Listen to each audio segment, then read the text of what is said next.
ಆತ್ಮೀಯ ವೀಕ್ಷಕರೇ, Royce and creations YouTube ಚಾನಲ್ಗೆ ನಿಮಗೆ ಸ್ವಾಗತ. ಇಂದಿನ ಈ ವಿಡಿಯೋದಲ್ಲಿ 9ನೇ ತರಗತಿಯ ದೈಹಿಕ ಶಿಕ್ಷಣ ಪ್ರಥಮ ಸಂಕಲನಾತ್ಮಕ ಪರೀಕ್ಷೆಯ ಪ್ರಶ್ನೆ ಪತ್ರಿಕೆಯನ್ನು ಅವುಗಳ ಸಂಪೂರ್ಣ ಉತ್ತರಗಳೊಂದಿಗೆ ವಿಶ್ಲೇಷಣೆ ಮಾಡೋಣ.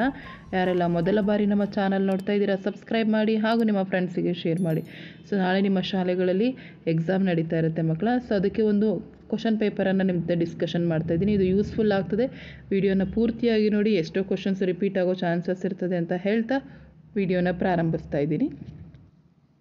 ಫಸ್ಟ್ ಮೇನ್, ಈ ಕೆಳಗಿನ ಪ್ರಶ್ನೆಗಳಿಗೆ ಸೂಕ್ತವಾದ ಉತ್ತರವನ್ನು ಆಯ್ಕೆ ಮಾಡಿ ಬರೆಯಿರಿ. ಫಸ್ಟ್ ಕ್ವಶನ್, ರಾಷ್ಟ್ರೀಯ ಕ್ರೀಡಾ ಸಂಸ್ಥೆ NIS ಡ್ಯಾಶ್ ಎಂಬಲ್ಲಿ ಪ್ರಾರಂಭವಾಯಿತು. ಸೊ 4 ಆಪ್ಷನ್ ಕೊಟ್ಟಿದ್ದಾರೆ: Delhi, Patiala, Haryana, Bengaluru. So option B ನಲ್ಲಿರುವಂತಹ ಪಟಿಯಾಲ ಸರಿಯಾಗಿರುವಂಥ ಉತ್ತರ. ಹಾಗಾಗಿ ನೀವು ಅಲ್ಲಿ ಪಟಿಯಾಳ ಅಂತ ಹೇಳಿ ಬರಿಬೇಕಾಗ್ತದೆ. ನೆಕ್ಸ್ಟ್ ಕ್ವಶನ್ ನಂಬರ್ 2, ವಾಲಿಬಾಲ್ ಆಟದಲ್ಲಿ ಡ್ಯಾಶ್ ಒಂದು ತಂತ್ರವಾಗಿದೆ. Kick, scoop, service, penalty. So penalty, scoop, kick ಯಾವ ಅದರಲ್ಲಿ ಬರೋದಿಲ್ಲ.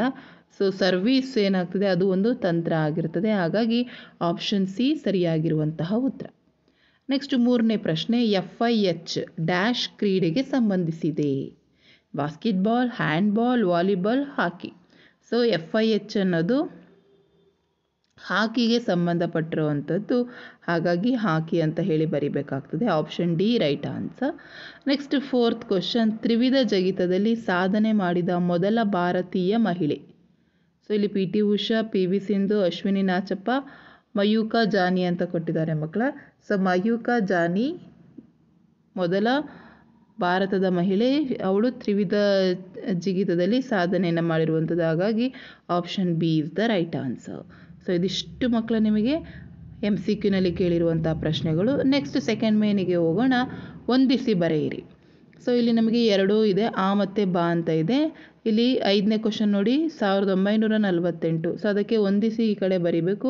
1948 ತಾರಾಚಂದ್ ಸಮಿತಿ. Option B. ಇಲ್ಲಿ ನೋಡಿ ನಿಮಗೆ ಉತ್ತರಗಳು ಕಾಣಿಸ್ತಾ ಇದೆ ಅಲ್ವಪ್ಪ. ಸೊ ಈ ರೀತಿ ನೀವು ಮ್ಯಾಚ್ ಮಾಡಿ ಬರಿಬೇಕಾಗ್ತದೆ. ನೆಕ್ಸ್ಟ್ 6ನೇ ಕ್ವಶನ್, ಸ್ಮ್ಯಾಶ್. ಸೊ ಸ್ಮ್ಯಾಶ್ ಬರುವಂಥದ್ದು ವಾಲಿಬಾಲಲ್ಲಿ. ಹಾಗಾಗಿ ನೀವು ಇಲ್ಲಿ ವಾಲಿಬಾಲ್ ಅಂತ ಹೇಳಿ ಮಾರ್ಕ್ ಮಾಡಬೇಕು. Next skipping leg.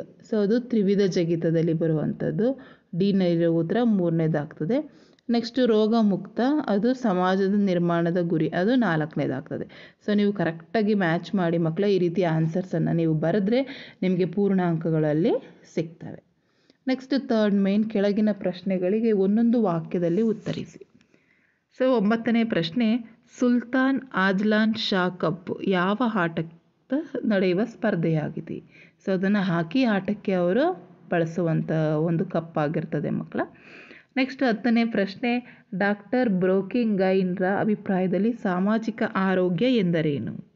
ಸೊ ಒಂದು ಜ್ಞಾನ ಸಂಕಲನ ಮತ್ತು ಅದರ ಕಾರ್ಯಗತ ಮಾಡುವಂತಹ ವಿಧಾನವನ್ನು ಸಾಮಾಜಿಕ ಆರೋಗ್ಯ ಅಂತ ಹೇಳಿ ಕರೆಯಲಾಗ್ತದೆ. 11ನೇ ಪ್ರಶ್ನೆ, ನಮ್ಮ ರಾಷ್ಟ್ರಧ್ವಜವನ್ನು ಅಂಗೀಕರಿಸಿದ ವರ್ಷ ಯಾವುದು. 1947 ಜುಲೈ 22 ರಾಷ್ಟ್ರಧ್ವಜವನ್ನು ಅಂಗೀಕರಿಸಲಾಗ್ತದೆ. 12ನೇ ಪ್ರಶ್ನೆ, ತಾರಾಚಂದ್ ಸಮಿತಿ ಏಕೆ ರಚಿಸಲಾಯಿತು. 1948ರಲ್ಲಿ ಕೇಂದ್ರ ಸರ್ಕಾರವು ಮಾಧ್ಯಮಿಕ ಶಾಲೆಗಳಲ್ಲಿ ದೈಹಿಕ ಶಿಕ್ಷಣದ ಸ್ಥಿತಿಗತಿಯನ್ನು ಉತ್ತಮಪಡಿಸಲು ತಾರಾಚಂದ್ ಸಮಿತಿಯನ್ನು ರಚಿಸಲಾಗ್ತದೆ. ಸೊ ನೀಟಾಗಿ ಈ ರೀತಿ ನೋಡಿ, ನಿಮ್ಗೆ ಎಷ್ಟು ನೀಟಾಗಿ ಕಾಣಿಸ್ತಲ್ಲ ಆ ರೀತಿ ಬರೆಯೋದನ್ನು ಅಭ್ಯಾಸವನ್ನು ಮಾಡ್ಕೊಳ್ಳಿ, ಪೂರ್ತಿ ಅಂಕಗಳು ಸಿಗ್ತವೆ. ನೆಕ್ಸ್ಟ್ 4th ಮೇನ್, ಕೆಳಗಿನ ಪ್ರಶ್ನೆಗಳಿಗೆ 2 ಅಥವಾ 3 ಅಂಕಗಳಿಗೆ ಉತ್ತರಿಸಿ. ಇಲ್ಲಿ 4 ಪ್ರಶ್ನೆಗಳಿದೆ, ಪ್ರತಿ ಪ್ರಶ್ನೆಗೆ 2 ಅಂಕ. 13ನೇ ಪ್ರಶ್ನೆ, ವಾಲಿಬಾಲ್ ಆಟದ ತಂತ್ರಗಳು ಯಾವ್ಯಾವು. ಸರ್ವೀಸ್, ಬಾಲನ್ನು ಸೆಟ್ ಮಾಡುವುದು, ಸ್ಮ್ಯಾಶ್ ಮಾಡುವುದು. ಇದಿಷ್ಟು ವಾಲಿಬಾಲ್ನ ತಂತ್ರಗಳಾಗಿರ್ತದೆ. ನೆಕ್ಸ್ಟ್ 14ನೇ ಕ್ವಶನು, ಹಾಕಿ ಆಟಗಾರರಲ್ಲಿ ಇರಬೇಕಾದ 2 ಅವಶ್ಯಕ ಗುಣ. ಸೊ ಇಲ್ಲಿಷ್ಟು ಕೊಡಲಾಗಿದೆ, ಯಾವುದಾದ್ರೂ 2 ಬರೀರಿ.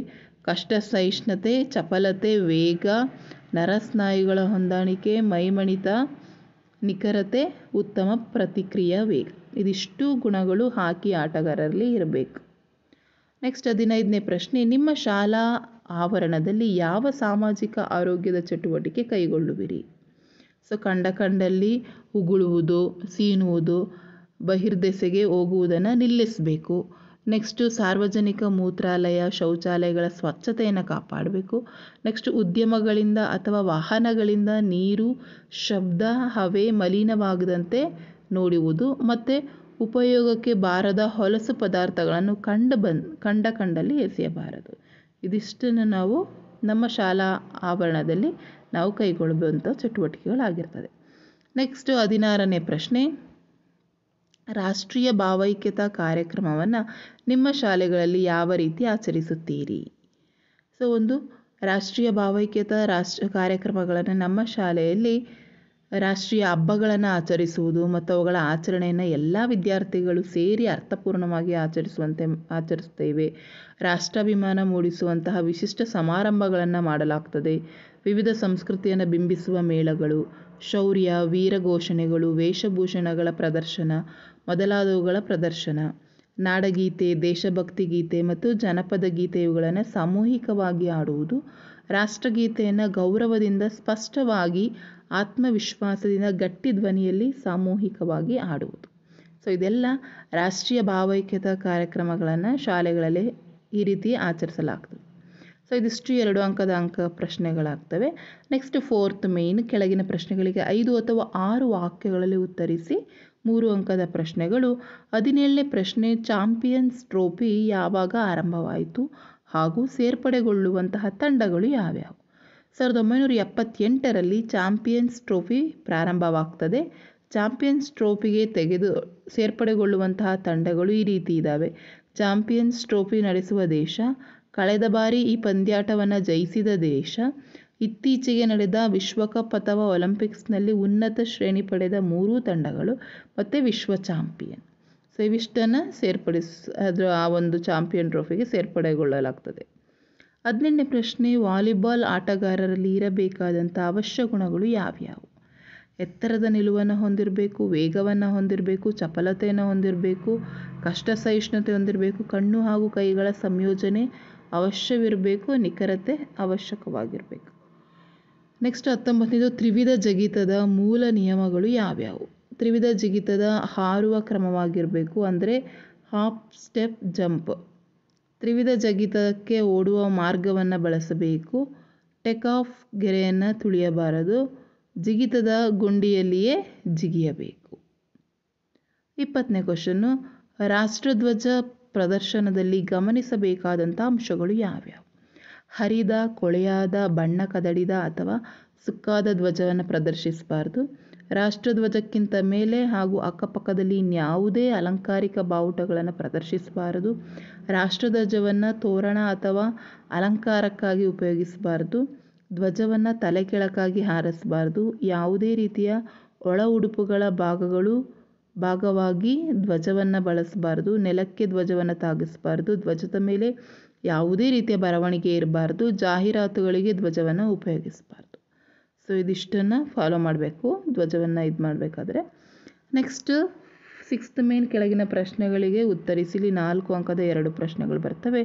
21ನೇ ಪ್ರಶ್ನೆ, KP ಸಿಂಗ್ ದೇವ ಸಮಿತಿ ಯಾವಾಗ ರಚನೆ ಆಯಿತು ಮತ್ತು ಶಿಫಾರಸುಗಳು ಯಾವ್ಯಾವು? 1993ರಲ್ಲಿ KP ಸಿಂಗ್ ದೇವ ಸಮಿತಿ ರಚನೆ ಆಗ್ತದೆ. ಇದರ ಪ್ರಮುಖ ಶಿಫಾರಸುಗಳು ಈ ಕೆಳಗಿನಂತಿವೆ. ಎಲ್ಲ ವಿದ್ಯಾರ್ಥಿಗಳು ಮತ್ತು ಶಿಕ್ಷಕರನ್ನು ಕಡ್ಡಾಯವಾಗಿ ವಾರ್ಷಿಕ ದೈಹಿಕ ಅರ್ಹತೆ ಪರೀಕ್ಷೆಗಳಿಗೆ ಒಳಪಡಿಸಬೇಕು ಹಾಗೂ ಎಲ್ಲರೂ ಕಡ್ಡಾಯವಾಗಿ ಪಾಸಾಗಬೇಕು. ಶಾಲೆಗಳಲ್ಲಿ ದೈಹಿಕ ಶಿಕ್ಷಣ ಮತ್ತು ಕ್ರೀಡೆಗಾಗಿ ಪ್ರತಿದಿನ 40 ನಿಮಿಷಗಳ ಅವಧಿಯನ್ನು ತರಬೇತಿ ಹೊಂದಿದ ದೈಹಿಕ ಶಿಕ್ಷಕರ ನೇತೃತ್ವದಲ್ಲಿಯೇ ಒದಗಿಸಬೇಕು. ಯೋಗವನ್ನು ದೈಹಿಕ ಶಿಕ್ಷಣದ ಅವಿಭಾಜ್ಯ ಅಂಗವಾಗಿ ಮಾಡುವುದರಿಂದ ಶಾಲಾ ಶಿಕ್ಷಣದಲ್ಲಿ ಸೇರ್ಪಡೆ ಮಾಡಬೇಕು. ಸ್ಪರ್ಧಾತ್ಮಕ ಕ್ರೀಡೆಗಳಲ್ಲಿ ಭಾಗವಹಿಸುವಂತಹ ವಿದ್ಯಾರ್ಥಿಗಳಿಗೆ ರಜೆಯನ್ನು ಕೊಡಬೇಕು ಹಾಗೂ ಪರ್ಯಾಯ ಪರೀಕ್ಷೆಗಳ ವ್ಯವಸ್ಥೆ ಮಾಡಬೇಕು. ಸ್ಪರ್ಧಾತ್ಮಕ ಕ್ರೀಡೆಗಳಲ್ಲಿ ಭಾಗವಹಿಸಿದ ಕ್ರೀಡಾಪಟುಗಳಿಗೆ ಉನ್ನತ ಶಿಕ್ಷಣ ಹಾಗೂ ಉದ್ಯೋಗದಲ್ಲಿ ಅವಕಾಶ ಒದಗಿಸಬೇಕು. ಲಾಸ್ಟ್ ಕ್ವಶನ್, ತ್ರಿವಿಧ ಜಿಗಿತದ ಅಂಕಣದ ಸುಂದರವಾದ ಚಿತ್ರ ಬರೆದು ಅಳತೆಗಳನ್ನು ಮತ್ತು ಭಾಗಗಳನ್ನು ಬರೆಯಿರಿ. ನೋಡಿ, ಇದು ತ್ರಿವಿಧ ಜಿಗಿತದ ಒಂದು ಸುಂದರವಾದ ಇದು ಚಿತ್ರ ನೋಡಿ. ಇದು ಓಡುವ ಮಾರ್ಗ. ಇಲ್ಲಿ ಹಲಗೆ ಅಥವಾ ಟೇಕ್ ಆಫ್ ಬೋರ್ಡ್ ಇರ್ತದೆ. ಪುರುಷರಿಗೆ 13 ಮೀಟರ್ ದೂರದಲ್ಲಿ ಜಿಗಿಬೇಕು, ಮಹಿಳೆಯರಿಗೆ 11 ಇದರಲ್ಲಿ. ಇದು ಜಿಗಿತದ ಗುಂಡಿ, ಇದರೊಳಗಡೆ ಜಿಗಿಬೇಕು. ಇದು ಅದರ ಚಿತ್ರವಾಗಿರ್ತದೆ. ಸೊ ಇದಿಷ್ಟನ್ನು ನೀವು ನೀಟಾಗಿ ಬರೆದು ಭಾಗಗಳನ್ನ ಬರೆದ್ರೆ ನಿಮಗೆ 4 ಅಂಕ ಸಿಗ್ತದೆ.